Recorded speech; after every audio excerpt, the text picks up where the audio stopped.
Congress of Aboriginal Peoples represents the interests of status and non-status Indians as well as Métis living off reserve.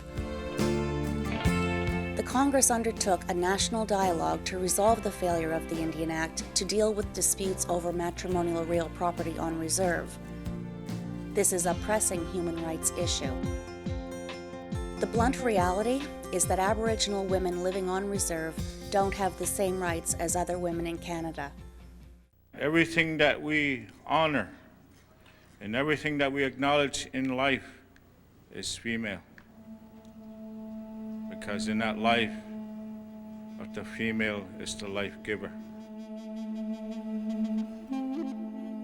With colonization, the traditional role of women in the family came under pressure.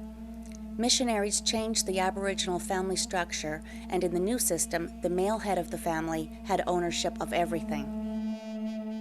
Today, Aboriginal women on reserve face unfair and unconstitutional discrimination in the exercise of their right to a fair share of matrimonial property after the breakup of a marriage or a common law relationship.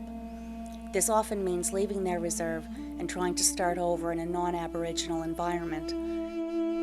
The Congress views this as a contravention of the equality rights guaranteed to everyone under the Charter of Rights and Freedoms, as well as the rights guaranteed under Section 35 of the Constitution Act of 1982. United Nations treaty bodies have told Canada that these violations are not compatible with international obligations.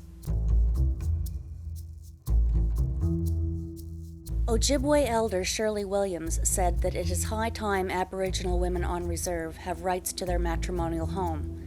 She wants women on reserves to have the same legal rights to matrimonial property as other Canadian women. She said, "There's still a lot of physical abuse and violence on reserves towards women because according to the Indian Act, men are the head of the households." The Congress of Aboriginal Peoples fully supports the need for matrimonial real property legislation. We view the proposed legislation as a progressive step. Any measures which improve the lives of Aboriginal women and the protection of their rights is worthy of our support.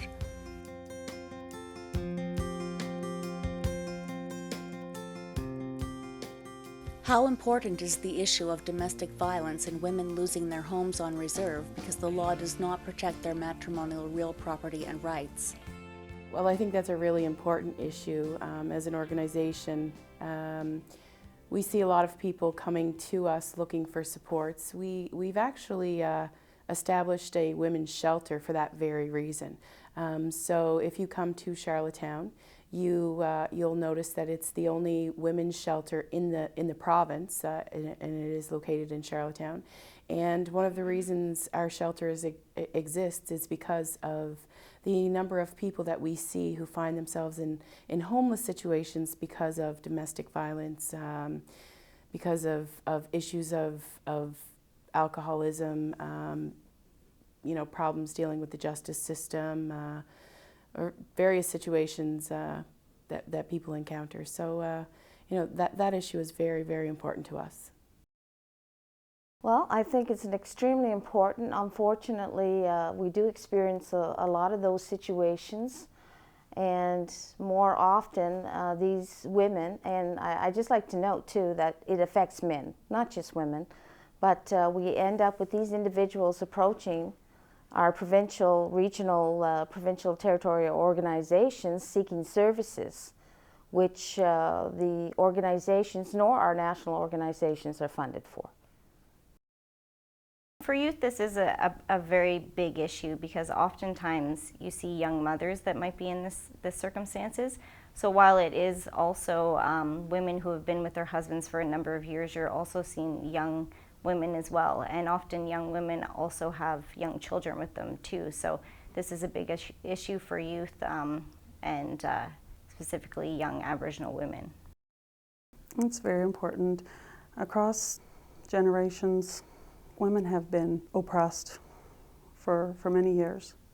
So Aboriginal women, even that much more. That's an important issue for everybody. Because if you have a woman without a home and you have children without a home, and without a home they have nothing, because that's where everything starts. You have to have a home to be healthy, for education, it's all goes back to the home. So it's a really important issue. Is it important to incorporate traditional decision-making approaches to determine possession of a matrimonial home?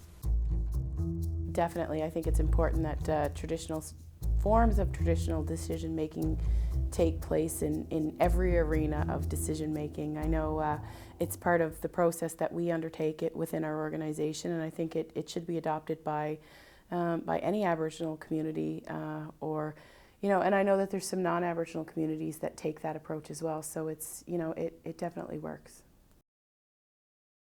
Definitely, you have to have some traditional ways to deal with some of these issues. I think that the Elders Councils can play a significant role in these problem areas, and I think they can also support their chiefs and councils and their community members to help deal with these issues. We always cherished our women and our children. They were the backbone of the community.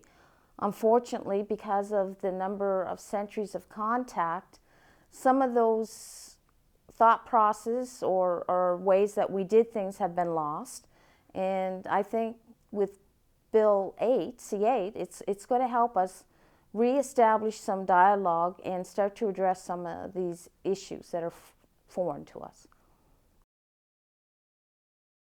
I think that this is an interesting approach, and I think it's very helpful because there needs to be some sort of mediation within the community, and I think that incorporating something like an Elders Council can be a very effective tool to actually come to some sort of agreement between the parties that is acceptable to everybody and fair to everybody as well. Here in the East, especially, we've been using traditional decision makers, which is the Green Council, and also the elders for years, so I think it's very important that we use that and get back to that, and the Chiefs on Reserve should be doing that too.